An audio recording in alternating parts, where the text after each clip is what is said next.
Voter le budget à l'unanimité des conseillers présents. Mais c'est un budget réaliste, avec un investissement. D'abord, les grands axes, c'est toujours les grands axes. C'est l'éducation, la santé et même l'emploi. Aujourd'hui, notre objectif, dans le cadre de l'éducation, c'est de prendre en charge la scolarité de nos enfants, élèves et étudiants, qui s'élève à 100 millions. La construction de salles de classe et le mur de clôture de certaines écoles. Et si on parle de construction de salles de classe, je pense que le village de Bambilor, le village de Ngendouf, le village de Kounoungala ont une part belle par rapport à la construction de salles de classe, pour la création d'écoles dans ces villages. Et là où il y a des abris provisoires, c'est à Kerniaïlo et à Bey.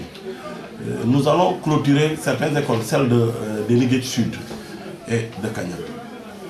Dans le volet de la santé, vous avez vu, nous avons prévu de construire un logement pour la sage-femme de Bambilor. Et nous allons aller plus loin pour recruter même une deuxième sage-femme pour la maternité de Bambilor. Parce que, sur instruction du médecin-chef, parce qu'aujourd'hui, le travail que la seule sage-femme est en train de faire, c'est vraiment très en avant par rapport aux accouchements qu'elle fait à Bambilor. Nous avons décidé, à partir du budget,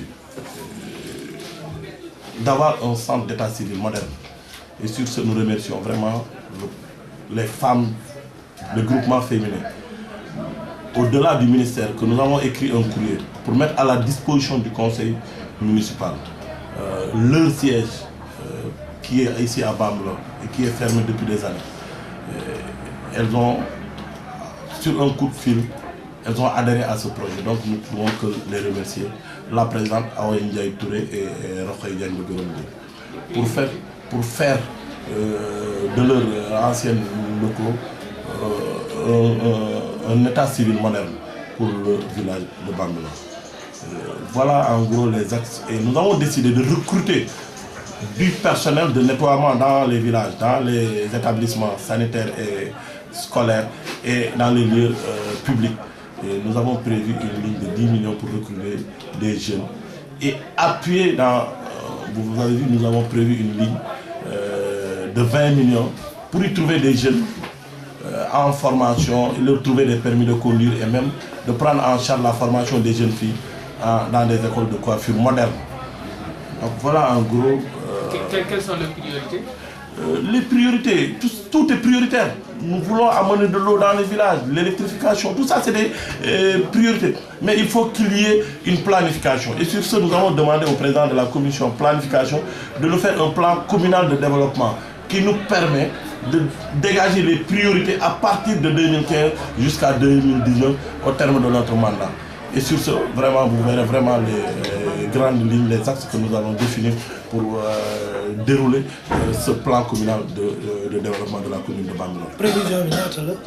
La prévision du budget s'élève à moins d'1 milliard, 996 millions 600 et quelques. Donc nous sommes à moins d'1 milliard. Et ça, je pense que ça représente, l'investissement représente les 31 ou 41% du budget. Donc nous avons un budget équilibre qui nous permet vraiment, et un budget réaliste, si tout le monde s'y donne, ceux qui doivent payer les taxes, ça nous permettra vraiment d'atteindre notre objectif par rapport à ce budget. Mais bien sûr, parce que je vous ai dit, nous avons pris une ligne budgétaire, une enveloppe de 10 millions pour recruter un personnel, pour nettoyer les lieux de culte, les bâtiments administratifs, les places publiques, les centres de santé et même les écoles. Nous sommes obligés de recruter ce personnel. Nous sommes allés plus loin, nous avons discuté avec le ministre de l'Environnement pour qu'il mette à la disposition de la commune de Bamboul les 96 hectares qui se situent dans la forêt de Dénuisseur, dans le village de Meut. Et nous avons l'accord du ministre, il nous a mis en rapport avec le directeur des eaux et forêts. Et aujourd'hui, nous attendons le directeur régional des eaux et forêts pour aller sur le terrain. À partir de là, on va faire une convention